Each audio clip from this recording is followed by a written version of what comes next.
Well, good evening, everyone. Thank you for tuning in to another edition of Oilersnation After Dark. Connor Halley with you here tonight. We will be joined by Zach Lang. Once again, the Oilers coming away with a 4-3 victory over the Vegas Golden Knights.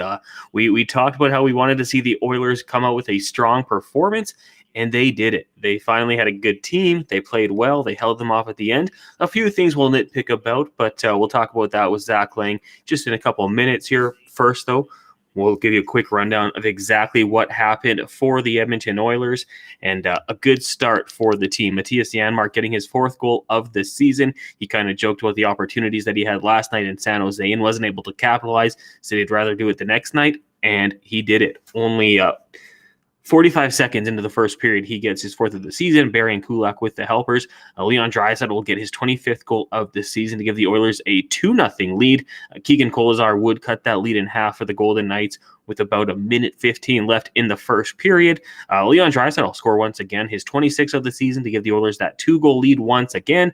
Paul Cutter jumps in. He scores his 6th goal of the season with a 3-2 Oilers lead, but a great response from Klim Kostin. He scores his 9th goal of this season for the Oilers. He continues his hot play. William Karlsson would score a goal at the end of the second period, made it 4-3, and that's how it would end. No goals in the third period. The Oilers 4-3 win. Jack Campbell gets his third straight win, and for the Oilers now, heading back home. We'll get to everything that happened in this game. If you're tuning in on YouTube or Facebook, Twitter, make sure to jump into the comments section. We'll get into that as well, but we'll start things off with the good, the bad, the oily, brought to you by Cornerstone Insurance.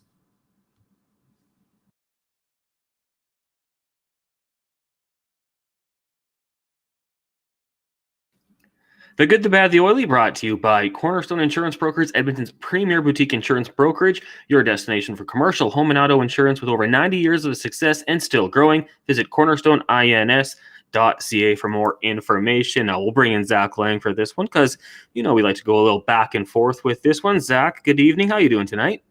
I'm doing good, Connor. Got to be pretty happy with the way the Oilers closed that one out tonight. Pretty massive victory, I think, for this club right now. Yeah, 100%. And we kind of said, take the last two games with a grain of salt with the California teams, not the LA Kings. And, I think people did understood that they were inferior opponents. But tonight against a very good Vegas Golden Knights team, the Oilers got the job done. So we'll start off with the good. And Zach, I got to say, the Vegas vacation, the nation vacation, they were absolutely fantastic down there. I'll tell you, I finished up my pregame show on TSN 1260. I was driving home, so I didn't get a chance to watch the first goal, the Matthias Janmark goal live. But when he scored, I thought the game was in Edmonton. They were so loud. They brought the energy throughout the game. Good to see the team traveling, the fans traveling well and in Vegas. So they're going to have a fun night tonight. Oh, absolutely, man. I think it was tremendous.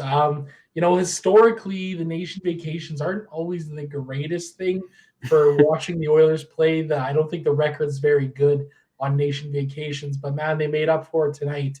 I even saw the Edmonton Oilers at one point tweeting that they could hear soup chants inside the T-Mobile Arena, which is pretty incredible. That, Bagged Milk, Tyler, Nation Dan, Waz, Aaron, the whole team down there leading the charge. Really great to see some of that energy be carried over for, as you mentioned, a road game that felt like the Oilers were right at home. Yeah, 100%. And I think that does play into it just a little bit. There's probably some fatigue kicking in at that point of the game. And, to look up and have that crowd going crazy probably fires you up. If you've ever played sports, Zach, I know you're a football player. I don't know what else it is, but when you get the crowd into it a little bit, it gets you going. So that was absolutely awesome. With the good comes the bad, and we'll use for the bad late period goals. I talked about it. Keegan Kolesar late in that first period cut the lead in half, so he, pretty late in the period, a minute 14 left, I believe. And then, at the end of the second period, again, you're up by 2 goals. Klim Kostin just got that big goal to get you that lead back. And then William Karlsson scores with just 42 seconds left. So something you got to be wary of, because those goals in the late minutes of the periods can really haunt you. Yeah, they absolutely can. And now it's kind of interesting because there's this narrative that, late period goals carry into the next periods. but the analytics actually show that might not be the case. It's more of the perceived, I guess, feeling that happens. And I think for the Oilers, they played a really good first and third period. I thought their second was a little bit shaky, and I definitely didn't like the way they closed out that period. I thought they had been playing a good game. To allow those late goals in those periods, they can be a little bit deflating heading into a locker room. Granted, the Oilers came out in the third with a really strong performance. They were actually really dominant in the third period. At 5-on-5, they controlled 66% of the shot attempt share and almost 85% of the expected goal share against a Vegas Golden Knights team that's fourth in the league, that is notorious for strong third periods this season. The Oilers really shut the door late in that game, and it made a huge difference. 100%. And you know what? I think for the Oily, we probably let's go with holding on. We've seen this team give up late goals in the past. I mean, every team does it. The Oilers aren't alone when it comes to that one. But Vegas was pushing towards the end of the game, and the Oilers did a good job of hanging on. Good to see for the Oilers, and they're going to make sure that's a fun plane ride home tonight with the win. Plane ride home, or maybe a night in Vegas for the boys. Who knows, right? Let the hair out a little bit. What? I asked Tom Gazzola about that. He's got his connections inside, and they're flying home after. I thought there might be a carrot on a stick, say, hey, boys, you win tonight, we'll spend the night in Vegas. But apparently they're coming back to Edmonton. Maybe they'll have Sunday Fun Day on White Ave instead. Exactly. The boys can come home and watch some good NFL action tomorrow. But yeah, I thought it was a strong closing out of the game too, as I mentioned, right? You look at Jack Campbell, he faced 30 shots, he allowed 3 goals, a 900 save percentage. Was he spectacular? No, but he didn't cost the Oilers the game tonight. And I think that's something that, we've seen a lot from Jack Campbell. You look at his numbers and the raw save percentages and the goals against averages, and it's like, oh man, those are some horrible numbers, and they absolutely have not been great this year. But it's never really felt like Jack Campbell himself has lost the Oilers a game at any point in this season. And I think he was actually a big reason why the Oilers were able to hold on in the third period and close this one out. We're getting lots of comments here on the YouTube chat. Make sure you hit the like button if you're watching on YouTube. That definitely helps us out. A shout out to Steven, Dr. Gonzo, Lyle, Nicholas, Larissa, Aaron, KC, Rusty the Reckless Optimist. We'll start with him here. This was an incredible win. The Pacific Division 1 through 5 is now separated by 7 points.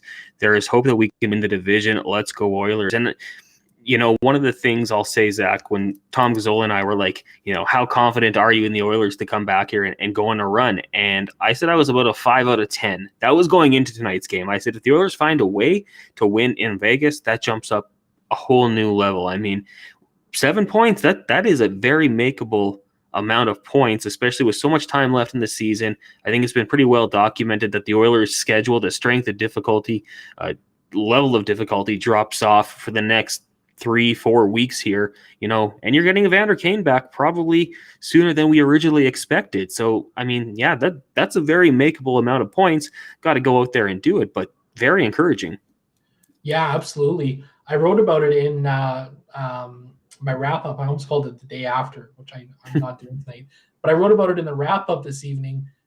This kind of feels like one of these road trips where, we might be looking back at it a month, 2 months, 3 months, 4 months, 5 months from now and saying like, man, that 4-game road trip through California and Vegas, that really turned the season around. The LA loss was a tough one, absolutely.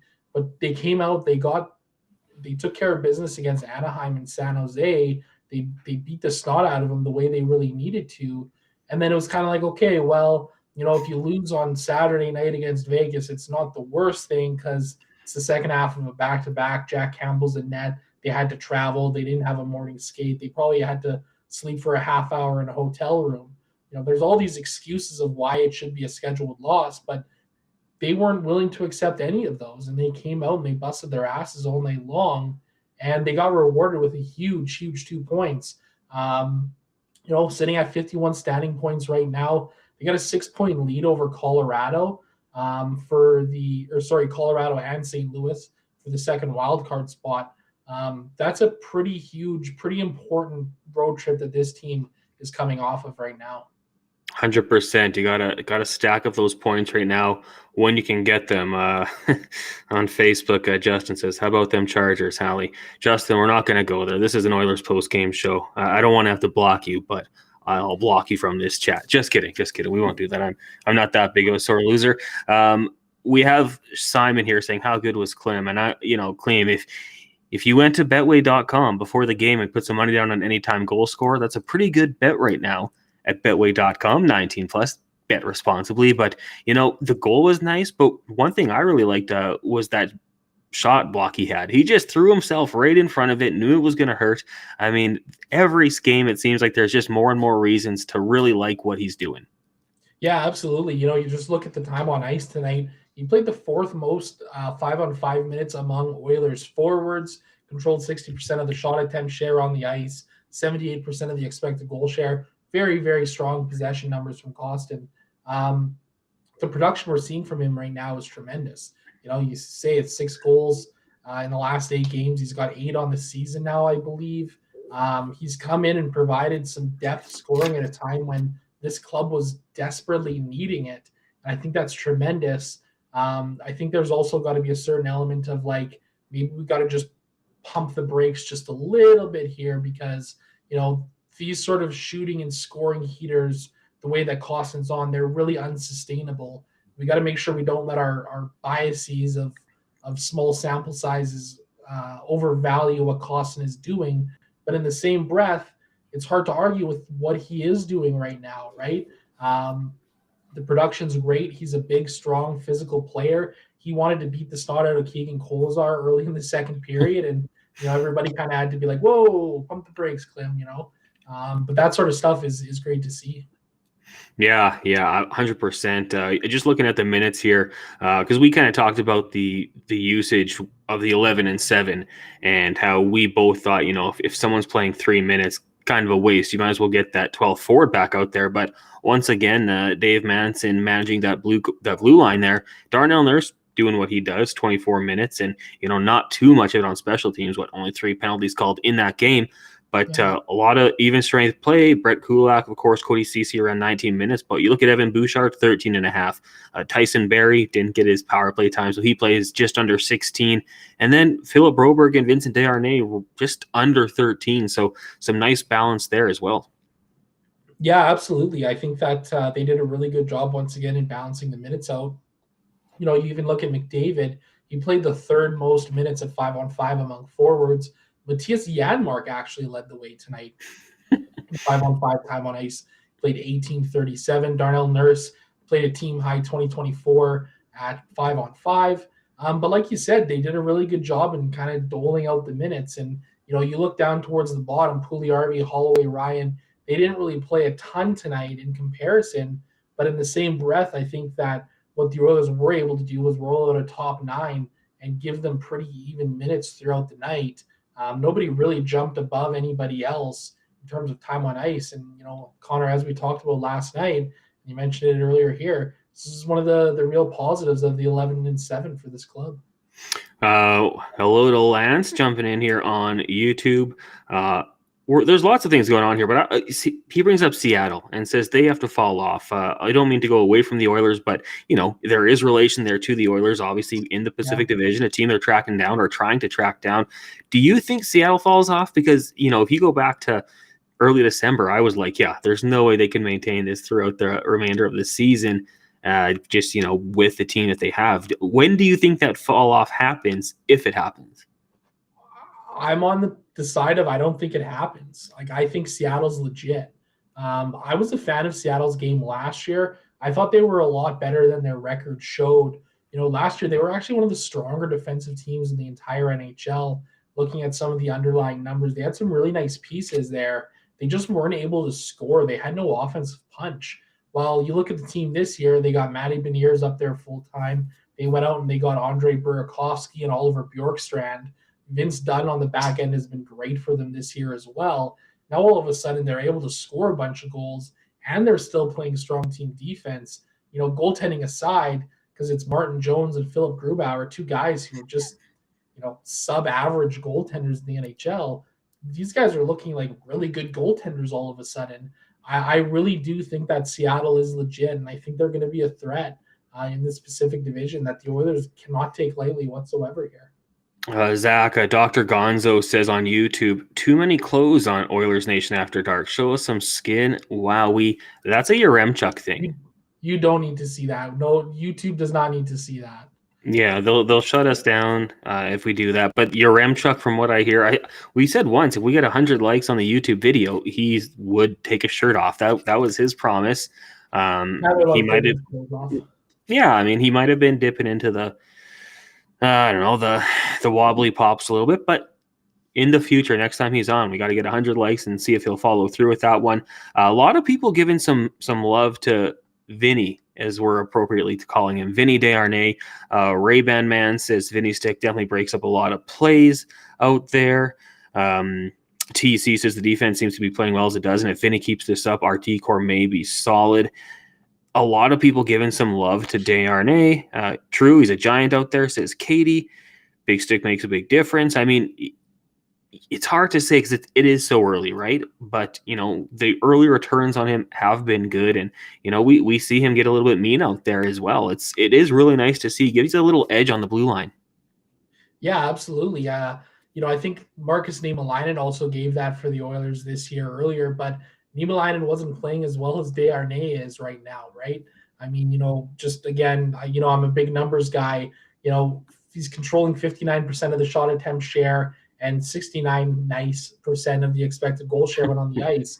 Of course, 3 games against, 2 middling opponents and one of the best in the league, but it's hard to argue with what he's been doing, sort of like Klim Kostin, right? 3 games into his NHL career, he gets eased into it with, 2 easier opponents in Anaheim and San Jose, and now all of a sudden it's the Vegas Golden Knights. And I thought he looked great out there. He looked like a guy who's played in the NHL for 100, 200, 300 games. He plays a very simple, a very calm game out there. I think even in the third period, there was a minute, they had the little ticker pop up, and he had like a minute and a half shift, kind of got hemmed into his own zone there and sucking wind a little bit, the big man was. But it's good to see, it's really going to be an interesting kind of couple of weeks and couple of months heading into the deadline, because I think Philip Broberg's game is really emerging right now as well. I think him and Evan Bouchard have looked really, really strong together as a pairing. Then what do you do with the rest of that group if the Oilers do feel like, Philip Broberg is a guy who can play steady top 6 minutes the rest of the way? It's going to be really interesting to see how the Oilers approach this deadline. Oh, yeah, 100%. Back on the YouTube chat here, Pete says, I think Seattle will fall off. Some stranger says Seattle's no joke. So conflicting views when it comes to the Seattle Kraken. I like the team they're building down there. Reaper1 says the Clean Reaper didn't get his kill tonight. Coaches held him off. Yeah, I mean, he's going to be a fan favorite. If he keeps this up at a longer pace, he'll be very popular. Snartak says it's pronounced Clean, not Klim. All right, we'll keep it up. Clean. And a lot of people loving Vinny. Someone says Vinny the Bond villain. So, yeah, things are good right now in oil country. Zach, I just want to go back. I'm looking at the schedule here. The Oilers had a 5-game winning streak. That was way back in October and into November.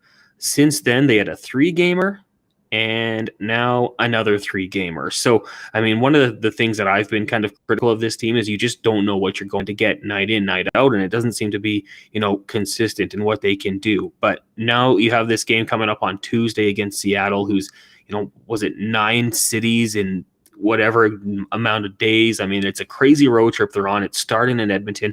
It's going to finish up in Edmonton. So you got to think they'll be a little bit fatigued. Then you've got the Tampa Bay Lightning on Thursday, and then the Canucks, Blue Jackets, Blackhawks, Red Wings, Flyers, Sens. So, I mean, I'm not saying they're going to go on a crazy winning streak here, but there's potential for them to go on a bit of a run, I think. Yeah, I think so too. I think, you look at it, we got, what is it here? I think 5 games left in the month of January. If the Oilers can even just come out of this 3-2 or 4-1 in these next 5 games, they're going to be in a really good spot, I think, moving forward here. Seattle on Tuesday, that's going to be a tough game. They won 7 games straight on the road. First time ever in NHL history. Tampa, they're always a tough team to play against. Vancouver, Columbus, Chicago, the schedule kind of lightens up a little bit. It gets a little bit soft there. Those are 3 games that the Oilers really should be able to win, and hopefully they'll have Evander Kane back for at least 2 of those ones there. That's what it's kind of sounding like at this point in time, right? It's interesting talking about the streaks. I wrote about it the other day in the GDB blog. At this point in time last year, the Oilers had 3 winning streaks of 3 games or more. And heading into this one here, they only had 2 previously. Well, last year, down the stretch, the back half of the season, they had 6 3-game winning streaks towards the end of the season. And man, if they can try and pile that up again here down the stretch the rest of the way, I mean, that's going to bode really well for their playoff chances. Rusty, the reckless optimist, says, think about it. We're 3 games into a 40-game win streak to finish the year. Let's go, LOL. I love that optimism. That is what we need to see. Someone says, Rusty spitting facts. Katie says, after 11 years with the Oilers, Nooch doesn't even look like he's aged a day. Yeah, he's got to drop that skincare routine. Let us know what he's doing. We had a question here, Zach, and I'll throw it your way. I want to give credit to the person who asked it. So I'm scrolling through, but I don't think I can find it. Anyways, what does the Klim Kostin extension look like? Now, he's an RFA, right? So the Oilers hold a little bit of the power here, but I wonder, I think that Ken Holland in the past, Zach, has given guys potentially an extra year, maybe just to kind of sweeten the pot and get them, to sign. What do you think a potential deal would look like for Klim Kostin, keeping him in the blue and orange? I think you have to go for a year or two at $1 million to $1.5 million. I really don't think anything more than that is warranted at this point in time. Now, if he continues to score the way that he's scoring by the end of the season, maybe it's a different conversation and maybe he's up in the $2 million range. But at the end of the day, this is a guy who's struggled to find his way in the NHL. He's been a streaky player up till this point in his career. I think the concern obviously is looking back at like what happened with Zach Kassian, right? Because if you remember back to the 2019-20 season, he rode shotgun with Connor McDavid for a good, 2 months and put up some pretty great offensive numbers. And the Oilers signed him based off of those offensive numbers, which he was never close to ever replicating again during his time in Edmonton. So I think that's why I'm a little tepid or trying to pump the brakes a little bit with Klim here, because I think we don't want to get too far ahead of ourselves in what this guy is, because the truth of the matter is he could all of a sudden go 20 games without a goal after this. We just don't know, because the sample size for him in the NHL is still just so small. But again, just to kind of go back to what my main point was, tentatively right now, I think you could probably say a 2-year deal at $1 million, $1.5 million, because at the end of the day, the Oilers are going to be tight to the salary cap here. Yeah, 100%. That's going to be something they're going to have to look out for. QF Pro says Klim 3 by 1.5. Yeah, I can get behind that. Lance says 8 years, 1.2 mil. Could you imagine? If he's like, yeah, I like it here. Let's just go for it. That's an NHL 23 contract if I've ever seen one. Yeah, take advantage. Yeah, exactly. You'll be here for a long time. Things will be going well. Yeah, it's something to look at going forward here. We've got 80 people in the chat right now on YouTube. Make sure you give that like button a click. The people on Facebook, we appreciate you tuning in here as well. Almost 100. That's awesome. We've got Brian James from Newfoundland saying hello. Brian, hello. Thank you for tuning in tonight. Alex says, Klim Kostin, 20 years, 40 million. Is that like a Rick DiPietro deal? Ken Holland changing the game, 20-year deal. Wow, that'd be interesting. Peter says, you don't even think about the Kostin extension at this point.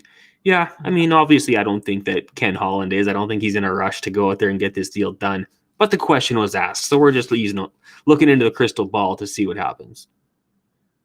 Here's one. I just saw this tweet. I have to go and verify this myself, but it said Klim Kostin now has more goals than Jonathan Huberdeau on the season. No way. I'm frantically going to look this up right now. Okay, you're going to take a look at that one. I mean, that has to come from an Oilers fan who just wants to, talk shit about the Flames, which I love, by the way. I think that's hilarious. Huberdeau started off pretty slow. Do you have the confirmation on that one now?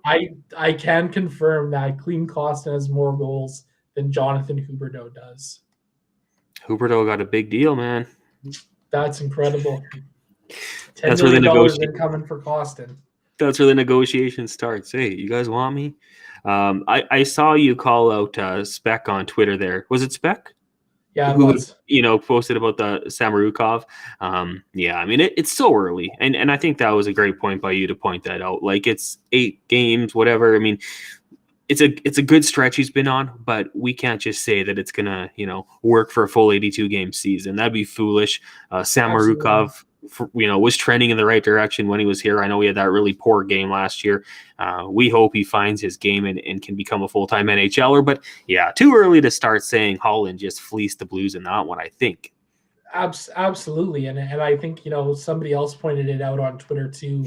That Klim Kostin rather was on waivers 2 days before the Edmonton Oilers gave up an asset for him. So is it really great general managing when you have to give up an asset for a guy you could have had for free 2 days later?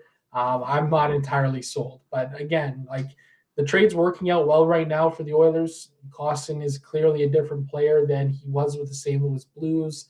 Samorukov was a guy who, at best was a 9th or maybe 10th defenseman in this organization. And it's given the Oilers a chance to see some other younger guys down in Bakersfield right now. So it's a great addition. It's working out very well, and hopefully Kostin can continue to produce for the team throughout the rest of the year here. Yeah, 100%. And I mean, I think sometimes Twitter, like it's kind of just to get a reaction, right, and have some fun with people. I've done it myself at times. I try to throw in emojis so people know I'm kind of just messing around. But we'll see. Now, Jack Campbell tonight, Zach, the first goal, didn't love it. Thought potentially he would have had an opportunity to get up there, but didn't. But I mean, if you go back and look at his performances in the last 3 games, what do we got here? Goals against average here against the Ducks, 2-1-3 as we went forward. Save percentage of 913, then 962 against the Sharks, then 900 tonight. We talk about how it can be a 3-2 league sometimes, and Jack Campbell, I think tonight was good enough to get them that win. Didn't like the first goal, like I said. Thought he was swimming around a little bit, but overall, I think you got to be pretty encouraged with what you saw from Jack Campbell, doing enough to help the Oilers get these wins. Yeah, absolutely. In the last 3 games, he's posted a 924 save percentage and a 2.0 goals against average. Those are great numbers, right? I mean, how can you argue with that? It's kind of like what we talked about the other night too here, where we're kind of like, oh, well, it's Anaheim and it's San Jose, but hey, at the end of the day, there are still teams that are playing in the National Hockey League, and they have the chance to win any game, any night, just like any team does, really. So I think it's great. I think this is really – I really hope this is the time where we see Campbell start to kind of figure it out and turn his game around.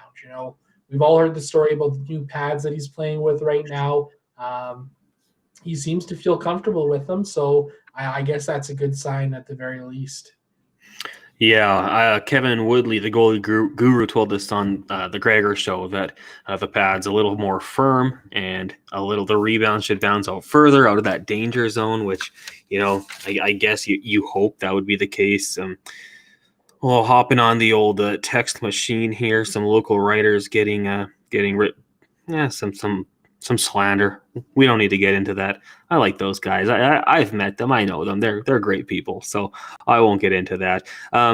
Stuart Skinner. Now, obviously, I don't know if his wife has given birth to their first child. You hope everything's going okay with them. But looking ahead to Tuesday, worst case scenario, would you be comfortable going back to Jack Campbell here in this game against the Kraken? Absolutely, I would. Even if Stuart Skinner is back and ready to go. If Skinner is back, he'll probably get the start because it's been almost a week without a game for him. But if the situation necessitates Jack Campbell, I'm comfortable and confident putting him back in the net. I think he's shown enough in these last 3 games to earn some more time in the crease moving forward. And for a guy like Stuart Skinner, he's played a lot of hockey early on in this season. So this bit of a week off here, I hope is going to be good for him, a chance to recharge. There's going to be a couple of sleepless nights coming up ahead for him with the newborn in this world. So if Jack Campbell can play to his A game here for a little bit and give Stuart Skinner some time off, then I think that's just exactly what you kind of want. When we came into the season, we talked about it being a 1A and a 1B sort of situation with the netminders. We've seen it in the years past with Mikko Koskinen and Mike Smith and the rotation of, well, Smith is hot, so he's going to play, 16 of the next 20 games, and then maybe Koskinen heats up and plays 8 of 10 or something of the ilk. If that's the way that it works for these guys, then I'm fine with that, because you look around the league in the days of the workhorse goaltender, they're dying slowly. There's very few in the league nowadays that can really carry that massive workload like goaltenders used to be able to. Load management, man. We saw with Kawhi Leonard at the Raptors. We're seeing it in football with running backs. Now it's trickled its way into hockey with NHL goaltenders. The old crowd is probably just hating it. We saw here. So Epiphany says, don't see anything about Skinner's baby being born yet. Yeah, Katie says, hopefully he'll have that new dad energy. Hopefully get that dad strength. Maybe he'll get the dad bod. Who knows? Some stranger says the boys will party hard in Vegas. From what I've heard, there's no partying in Vegas. And I wonder, Zach, you think now that they've won 3 straight, maybe you're like, oh, we could have gone and had a good time, but also at the same time, going into this road trip, when they would have made these plans, it had to be all business. Like, they were not playing their best hockey. Now things look better, but at the time when they planned this trip, I mean, it had to be, we don't need to party. We need to win some hockey games. Yeah, absolutely. And hey, you never know. When that flight gets into Edmonton later in the night, maybe there's a few establishments they will still be able to stumble into. But no, I think you're absolutely right. I mean, this was a business trip. That's what this was. They needed to come out here and take care of business. They did so. They went 3-1. That is more than I think anybody could have really asked for from this team. Of course, going 4-0, I suppose, would have been cool, but 3-1 is a pretty great record for a tough little road trip here. On the back of playing, a hell of a lot of hockey here in January so far. Things lighten up over the next week or two, so hopefully there's a bit of a chance for some recharge and that sort of a thing heading into February as well, because, buckle up. The season really starts now, right? Yeah, 100%. We've got over 100 people in the Facebook viewing area. I don't know, the stream. I'm not good with the lingo, Zach. You know this. Yeah, it's the stream. And we got 100 on YouTube as well. That's awesome. Only 38 likes, though, folks. Everybody go drop some likes down below and juice those numbers up for us. Yeah, I don't know if I'm supposed to talk about this, Zach, but there's rival pods, things that go live, and one of them had a Sports Illustrated model, and our numbers were pretty close. I mean, we're not Sports Illustrated models, but we're doing our thing here. If you are on Facebook, can you get in the comments section, tell us what you think about the game, let us know where you're watching from. I have the producer power, so I can start to put things up like this one, Clean Cost in 20 years, 40 mil. I want to refresh it with some new stuff. So if you're watching on Facebook, chime in.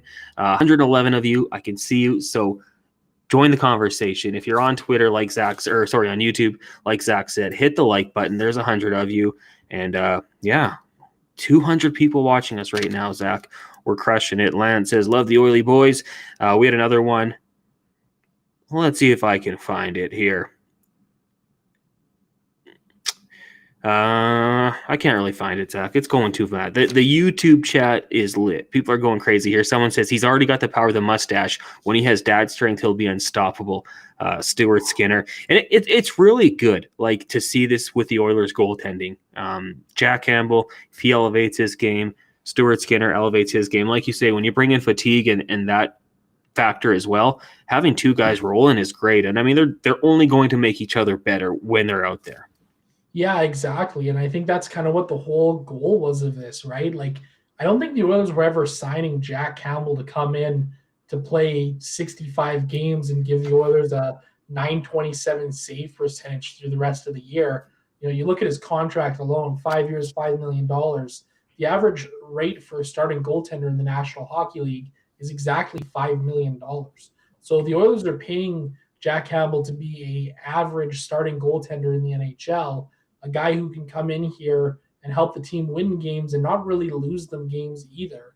Um, Stuart Skinner is kind of going to be paid moving forward as kind of a higher end backup goaltender, which I think is exactly what he is at this point in his career, right? If these guys can really find a groove here and find something that works down the stretch of this season, I mean, it's only going to help this team, right? And then, leading into the playoffs, much like the Oilers did last year, they rolled the hot hand in Mike Smith. He had a great last, 6 weeks of the season. And he was as good as the Oilers needed him to be in the playoffs as well when the rest of the team was able to elevate their game around him as well. I'm really happy with the way this is kind of working out for this team. And, it's kind of crazy to think back, like even just like a month and a half ago, the panic buttons that were being pressed over Jack Campbell and his play. And all of a sudden here we are. And it's like, oh, hey, now he's actually struggling a couple games together. Maybe there's something that can kind of grow out of this. I don't know if you saw this on Twitter, but Tim Peel, former NHL referee, tweeting out today, this guy will be back in the lineup Tuesday when the Oilers take on the Kraken. If you can tell, that's Evander Kane. That's the guy he's referring to. So, Zach, I mean, for this to happen, obviously cap becomes an issue, and that's something the Oilers have to figure out. I'm putting you on the spot here, but what kind of moves do you think the team would make hypothetically if Evander Kane were to return to the lineup on Tuesday? Well, what I'm going to do is, as I quickly ramble about this, I'm going to pull up a tweet from Puckpedia because they are the ones who actually tweeted about this a couple of days ago. I'm just going to keep trying to ramble here for a second. But what the Oilers are going to need to do is a lot of work, to be honest. I think they have to send like 2 or 3 players down to the American Hockey League.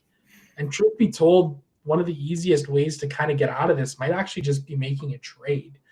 Moving a guy like a Warren Fogle or a Jesse Puljujärvi here to clear out the cap space. So here's what Puckpedia recommends the Edmonton Oilers do. So they send down one player making $1.125 million or more. So that's Derek Ryan, Matthias Janmark, Jesse Puljujärvi, or Warren Fogle. They'll have to send down Devin Shore. They'll have to send down Vincent Desharnais and put Ryan Murray on the LTIR. So 3 players have to get sent down to the American League in order for the Oilers to be able to clear out the necessary cap space. And then alternatively, they could go with a 20-player roster and send down 4 players who are making less than $1 million. The wiggle room is non-existent. There is less than any wiggle room for this team right now. It's a difficult cap situation to be in, and that's why I almost wonder if maybe looking at a trade right now might be kind of what we're going to see here. We've seen Derek Ryan and Warren Fogle both be healthy scratched recently. We don't know what's going on with Kyler Yamamoto. I guess after the game against, what was it last night, San Jose, Jay Woodcroft said in his post-game presser that Yamamoto declared himself unable to go. He said that Yamamoto woke up in the morning and it's just something wasn't right and he wasn't able to go. We don't know anything further than that, right? So it's kind of a weird situation right now with him, but yeah, it's going to be there's going to be some gymnastics that are going to have to go on here for this team to get Evander Kane back on the active roster. Potato Cores on YouTube says Holland needs to do some cap gymnastics. Great reply from Mainlander Tim. Holland is too old for gymnastics. I mean, you got to figure something out. Larissa says, wow, that's a lot. Yeah, Zach, that was a really good answer. Very informative. So I appreciate you having that one ready. It's going to be something. Someone says, send down Fogle and JP. Hey, maybe one of them were to be claimed. I don't know. It could happen. I want to get to this one on Facebook because who doesn't love a little nostalgia here? Quincy T. Rabbit. In 2006, I gave up on the Oilers when they lost the Cup. I moved to cheering for Chicago, but now I'm a reborn Oilers fan again. 2006, I'll tell you this, Zach. I don't remember Game 7. I've blocked that out of my memory. The Don't know what happened. Don't know the score to this day. Don't know who scored any of the goals. It's just like I was blackout that day. Nothing happened. Nothing stayed in the memory bank. So Quincy, good to have you back with Oilers Nation. Happy to see it. Zach, you're younger than I am, but you would probably have some fond memories still of that 2006 run. Yeah, so that 2006 run, I was 10 years old actually. So it's kind of funny because I kind of always grew up knowing about the Edmonton Oilers. My dad was an Edmonton Oilers fan, born and raised. And interestingly enough, that season was the first year where my dad actually let me stay awake to watch all of the Oilers games, because at that point in time there was a lot of 7, 8 o'clock games, and for a 10-year-old boy, that's some late nights, right? So, but no, that year I really fell in love with the team. My first ever hockey jersey was given to me by my aunt, and it was an old Tommy Salo oil spill jersey. So I've still got that one, the old Seth MacFarlane one. So I still got that one, but I don't really have any specific real fond memories from that season or anything like that. I do remember the excitement, and actually, now that I think about it a little bit, I do remember crying after the Game 7 loss, because that one was very devastating. And of course, I grew up in Calgary as well, right? So that was an extra layer to that as well, because of course, being an Oilers fan, I became a public Oilers fan at school as well. So 10-year-old Zach didn't understand the razzing from classmates as well as I would now. Oh, I mean, it was a fun time. I had just turned 18, so it was a very fun time for me and my crew. I got 3 games. I saw them win 3 games. Went to Game 6 against Colorado, standing room only. It was the very top. Quite the atmosphere. And again, like I said, I don't remember Game 7, and it wasn't because of alcohol. It was just because I don't want to remember that. So Rick says, T-Rabbit, the Blackhawks still need you. I don't think anybody wants to be a Blackhawks fan right now. I'm going to put this in because I love the pain. WTF happened to the Chargers? Sorry to bring it up, Con Man. Yeah, they suck. They always find ways to do that, so I'm kind of getting used to it. The text line here, going a little crazy here. Loomis is, take your leg, going to pass out. Loomis, thank you for tuning in tonight, buddy. Really appreciate that one. Sweet dreams. You'll be happy. Lance says 2006 was the drunkest I've ever seen my dad. You remember him running down the street with a big Oilers sign and falling into a ditch. I hope to carry that legacy on. Hey, Lance, if the Oilers get back to that cup final, we hope to see that. Larissa says we all blocked that out. Yep, okay, good. We're all on the same page when it comes to that one.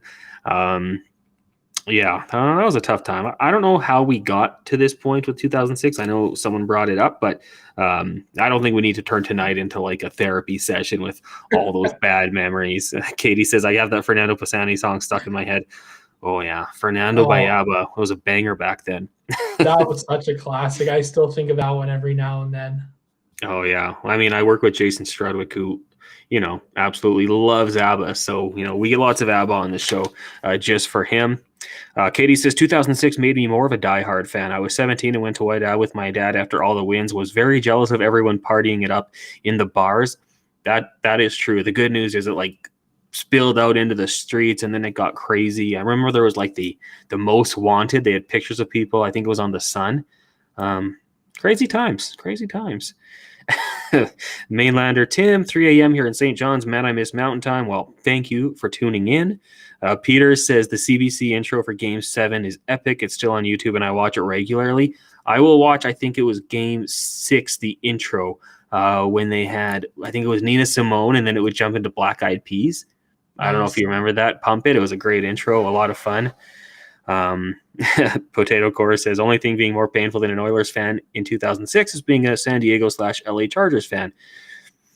Sucker for pain, I guess. Sucker for pain.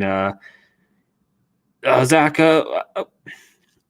let's just ask you about Jay Woodcroft. And I think he picked up win 50 tonight as an NHL head coach. I'm pretty sure that's what we talked about. So in his first 50 wins, what have you thought of him as a head coach? Obviously, we know he started off strong last season and got the team into the playoffs, gets him to the Western Conference final.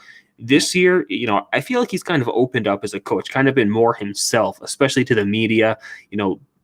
not always as chipper as he once was. You can kind of tell when he's having a bad day and he lets it out a little bit more, maybe being himself. But this team, in the last 3 games has looked a lot better. Maybe just talk about what he's been able to do this year with his team. And I guess if you had to give him a grade in almost his first calendar year with the team, what would it be?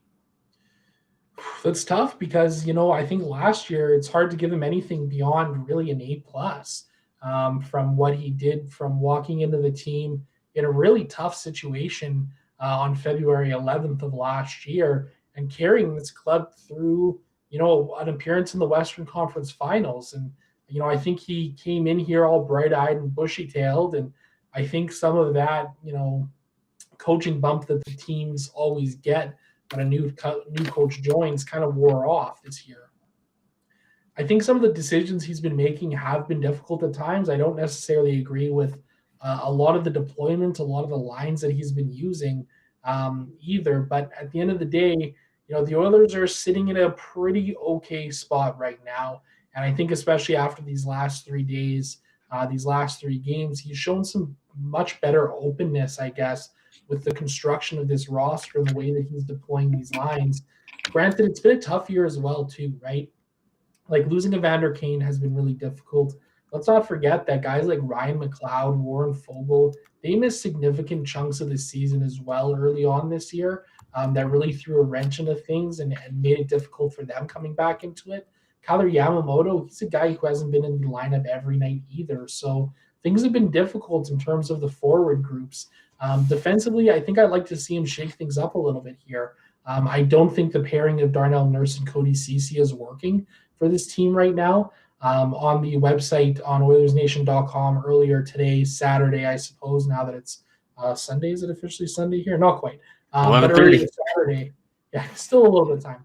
Earlier Saturday, one of our writers, NHL Sid, did a tremendous piece talking about why the Oilers should be looking at splitting up Darnell Nurse and Cody Ceci right now. I think it's apparent that the Oilers probably do need some help on the back end still. Where that's going to be, where that's going to come from, that's kind of all up in the air because the Oilers have a group of 6 that they really seem to like right now. So I think when we encompass everything for Jay Woodcroft, I think I'd probably give him like a B right now because I do think he was tremendous last year. I think there's been some drop off this year so far, but I'm still very open-minded. I'm really excited to see what he can do down the stretch here. I do think that he is the right guy for this job. There's been some in the fan base that have been calling for his job. I think that's just crazy at this point in time. I really do feel like Jay Woodcroft is the kind of guy that can grow with this team further. I think back to like John Cooper when he got hired by the Tampa Bay Lightning. Like he was a guy that was already kind of in the system a little bit, and he kind of was able to really grow and take some major next steps with the core that they had out in Tampa Bay. And look what they were able to accomplish over time. It takes years to get to a Stanley Cup, and Jay Woodcroft is still a young head coach. 100%. I mean, you got to let them grow a little bit together. Bless you. Obviously, if firing Woodcroft would be like the worst thing this team could do. It would just show panic. There'd be instability. And that's not something you want in a pro franchise.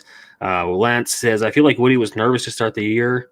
He started to get the confidence he had last year. He had nothing to lose last year. He has to get that fearless confidence back. Rusty, the reckless optimist, says, all things considered, Woody has handled the season very well. Keeping us in playoff spot is fantastic. And now that we're finally healthy, we'll be able to go on a long run. And Katie chimes in here, agreed. But there's also a noticeable difference in the system when the Oilers can get a lead and balance out the minutes a bit. Maybe it's 11-7, the magic number. Yeah, I mean, we talked about it. I love seeing that balance throughout the lineup when you're able to, especially in other games, the first 2 games of the 3-game winning streak here, get that early lead and then just simplify it. Let's roll lines. Everyone's feeling good. You get a chance to boost that confidence. Point night, as we talked about last time on the show, definitely a good thing. On Facebook, Alex says, Woodcroft taking the boys to Diamonds when the plane lands. Is Diamond still around? I don't think Diamonds is around anymore. I don't think so either. Maybe the metaphorical Diamonds. Yeah, I'll take him to the old place where it was and just have a chat. Yeah. 11 minus 7 equals 711. Filling Lord Stanley with adult Slurpees. Dr. Gonzo, the math is done. We will win the cup. Mainlander Tim says this team is holding on to 8th. They need to keep playing with the urgency. And that's 100% it. Like, and we talked about it earlier on, this is a business trip. The Oilers had to go out there and win. Just because they've won 3 games in a row doesn't mean this team is where they want to be. I mean, and I don't know what it's like in the room, but I imagine there's probably a conversation, hey, we're playing good, but we can't take our foot off the pedal. We can't be celebrating. We can't go celebrate a 3-game winning streak. Look where we are in the standings. And, it's got to be, all the foot on the pedal, keep this going and be happy when you get into the playoffs maybe and go from there. But no, this team still has a long way to go. Yeah, absolutely. I mean, there is a lot of season left here. We are on the back nine, so to speak, right now. Maybe getting close to the the fairway? Yeah, the fairway on the 10th hole right about now, right? Just kind of getting things going here, but it's going to be a really important stretch. As we all know, in the back half of seasons, every game becomes ever more important. There was a great graphic at some point during the game, and I wish I would have gotten a clip of it or a screenshot, but it showed the Oilers' points percentages from the last 4 years, from the first half of the regular season to the second half. And the Oilers have improved from, roughly like a 550, 560 team to upwards of like a 695 points percentage team. The swing that this team has seen in the back half of years has been massive. And once again, to project a little bit down the future here, it seems like that could be exactly the case of what we're looking at again here this season.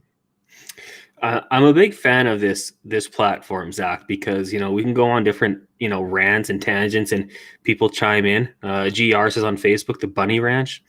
I don't know about that one. I think they're coming back to Edmonton, but there's a lot of discussion about adult entertainment in our town here. Katie says they got to go classy. Chez Pierre. Someone says Shade. Yeah, I don't know. I mean, it's been a while since I've been out to one of those establishments in town here, so I don't know exactly what's still running. But I mean, hey, if they want to go have some fun, they could. But I don't think there's too much for them to celebrate. Something interesting here. One of our nation employees, Rick, posted a tweet a few minutes ago. Apparently, Vincent Desharnais is on the flight home back to Edmonton. So that's pretty interesting there. I think there's been some speculation about, whether or not he would stay with the team here after this little bit of a road trip. If the Oilers wanted to kind of just give him a little spin for 3 games and send him back to Bakersfield. But, it's kind of like we talked about earlier. I really feel like he's kind of earned a spot to kind of continue to get a look in this group right now. Wouldn't you agree? I mean, I like to see it actually, though, like it's good to see someone get rewarded for coming in and playing well. How long do you think he can hang around for? I mean, I think he can hang around as long as he wants to, really. I mean, if he can play the style of game that he's played these last couple of 3, I mean, I don't see any reason to send him down beyond anything having to do with the salary cap, right? Yeah. Of course, it's 3 NHL games. It's absolutely nothing but a bit of a flash in the pan right now. But similar to what we talked about with, Klim Kostin, if the guy's playing well and he's producing, and for Desharnais, the definition of production is different from Klim Kostin. But if they're able to produce in their own ways right now, then yeah, they absolutely should be getting as long of a look anywhere in the lineup as long as they deserve it. Okay, let me throw a hypothetical at you here. And everyone who's watching on Facebook, look, we're right around 194. Ryan Smith, that's good. YouTube, we're up to 86. Make sure you hit that like button. We appreciate that. It goes a long way for us. Okay, so let's say the Oilers go to 6 defensemen on Tuesday. What would your pairings look like with 6 defensemen? Oh man, with 6 defensemen. That's also, if you're watching right now, so think about this, Zach. But if you're watching on YouTube or Facebook or even Twitter, I don't know if you can reply. I guess you could add us at Connor Halley at ZJ Lang, I believe. That's correct. That's correct. We got to get our Twitter handles on here somewhere. Let us know, what would your 6 defensemen look like for the Oilers? If we're going back to 12 and 6, what are the pairings looking like? Let us know in the comment section, and we'll read those after we hear from Zach. Oh man, that's hot. That's hot. That's so tough to go down to 6 right now because I really like the group that the Oilers are playing with. I mean, honestly, I would probably go with something like Darnell Nurse and Evan Bouchard. Mm-hmm. I would keep Brett Kulak and Tyson Berry together because I think they've looked pretty well. And then I would actually go with Philip Broberg and Vincent Desharnais, meaning Cody Ceci would be sitting for a game or two. I think Ceci's had a decent season, but he's not a top pairing defenseman. I think the Oilers are overusing him and overworking him right now on the top pair. He's a fine second pairing defenseman, but I think this goes to show the Oilers' real lack of really high end talent on the back end. Something I don't know if people talk about enough in this market is the fact that the Oilers lost, 2 top 4 defensemen in the last couple of years, and Oscar Klefbom and Adam Larson, and they weren't able to recoup any assets for either of these guys. Like, these guys were huge pieces of this defensive group for the Edmonton Oilers. Oscar Klefbom was incredibly, incredibly underrated. So, I think if somebody's going to have to sit for a game or two, I think I'm going to go with Cody Ceci. That would be interesting. I'm just looking here at his minutes the last little while here. 19 minutes, 15, 15, 18, 22, 23. That'd be something. And Cody Ceci last year was kind of interesting. I remember I was doing a podcast at the time and, had a kind of a scouting report on him.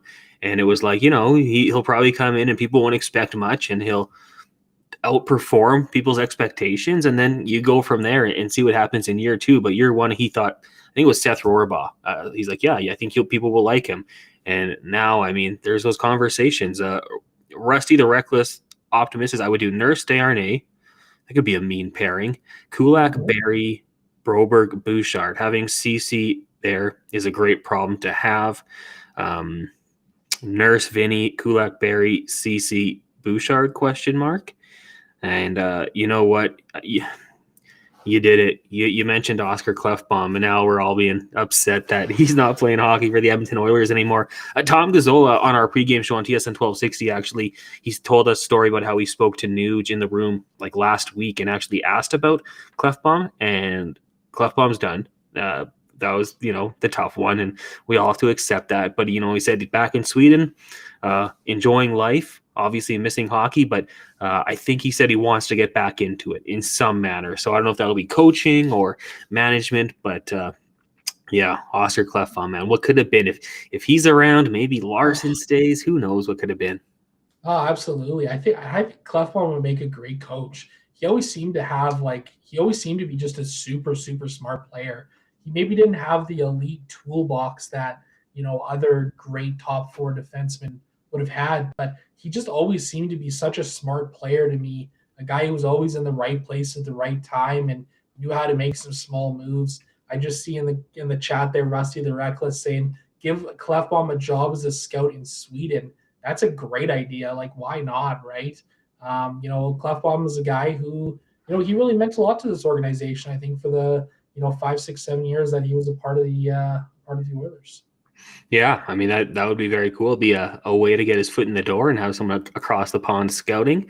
Yeah, I mean, when Tom was telling the story, I just got kind of bummed out. I was like, oh, man, yeah, you feel bad for him at such a young age to just being told you can't do that anymore. It's got to be tough. But, yeah, life after hockey. Apparently he's in a good spirit, so that's good to hear. We had one coming in here from Patty Link.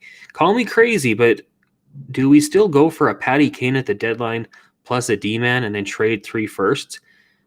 Okay, Zach, we'll get your thoughts on that one. But as much as I would love to see Patrick Kane playing beside Connor McDavid, I don't know. I mean, if you're going to be investing assets, I think I would try to improve the defensive side of the game. The Oilers can score goals. They can do that. And with Evander Kane coming back, they'll find ways to do so. My top priority would be defense, but I mean, the option, that's like video game. Like that's trading for Patty Kane to play with McDavid in NHL 2023. Like it would be fun to watch. Yeah, it would be. It'd be a blast. I mean, could you imagine Patrick Kane there? Oh, hey, look at that. We got Banana Boy Liam in the group chat of dropping a play La Bamba, baby. That's great to see down in What's up, Vegas. Liam? Hello, hello. I'm very curious to know, Liam, if you have a chance, drop what your BPP was, your beers per period. Curious to know if you were over 1.5, like I suspect. Nonetheless, um, where were we? What were we talking about? Liam, you distracted me. Potentially trading for Patrick Kane. Is that something you'd still Right, like to see them do? right. Yeah, so for me, honestly, I'm pretty tepid on trading for Patrick Kane. I think there's some spots where the Oilers really need to address. Otherwise, like you kind of mentioned, I think on the back end is one key spot the Oilers are really going to have to address. Then what I'd really like to see him do is go and pick up a guy like Jonathan Taves. Like I think he would be an ideal trade target for this team. To play in the bottom six. He could even come in and play on the second line, and you could go nuclear with Connor McDavid and Leon Draisaitl all the time. I know Tyler Yaremchuk was mentioning that on one of those shows the other day. Could be really interesting to see, but Kane would be a blast. Maybe maybe in the off season there's a conversation to be had there, but I think right now might be a little bit tough to make it happen. Update on Liam here. He has tamed himself. He's functioning. I don't think you got the question or the response to your question, but he says we are ready for a massive Saturday night. He's Man, he's over a beer and a half per period for sure. The Oilers are being responsible coming home, tonight. Probably have a nice big sleep when they get home. On the flip side, the Oilers Nation crew is going to get after it tonight. Live it up. They're on the nation vacation down in Vegas, AMA travel. I mean, hey, they've earned it, Zach. You guys work hard. You deserve a vacation too, but for the time being, the boys out and girls down in Vegas, I hope they have a fun time because Vegas is a good town. Oh yeah, I'm sure they're having a blast down there. I will say I've been having a little FOMO watching everything on social media. It sounds like the big watch party that happened for the San Jose game was a great success. Seems like everybody was having a blast down there tonight. So it's always great. It's one of the special things that we're able to do here at Oilers Nation and the Nation Network is be able to put on pretty incredible events and trips like this. And I know there's one coming up here going out to Toronto in March. I won't be on that one, but I know from what I've heard about some of the Toronto trips in the past, those ones get pretty crazy too. Zach, I know Betway.com probably won't have the odds for this one, but over under on a hungover Oilers Nation radio podcast on Monday. Oh, I would go take out a mortgage and put it all on the over. Very hungover, absolutely. When you go to Vegas, especially in a setting like this, I mean, that plane ride home is going to be a tough one. Nobody's like, well, last night in Vegas, let's take it easy. It's our last night in Vegas. Let's go have some fun. Are they back Monday or do they leave tomorrow? That is a great question. I think they leave tomorrow, though. I think they fly home tomorrow. Oh man, that'll be a fun flight. A bunch of hungover Oilers fans, but they'll be happy at least. I talked about the odds there. Betway.com, 19 plus. Bet responsibly. Got to thank also Cornerstone Insurance Brokers, cornerstoneins.ca for more information. They present the good, the bad, the oily. Tonight, the good was the nation vacation. The bad was closing out periods, and the oily was holding on to the lead. One last one here on Facebook. Quincy says, I think Max Domi would be a good fit also. I'm a big fan of Max Domi, depending on what you have to give up for him, but I'm with that one. Mainlander Tim says, anyone else headed to Toronto? You guys can talk about that in the chat. Lance says, Liam, will you be my friend? I'll speak for Liam. He will be your friend. And Peter says, they leave tomorrow.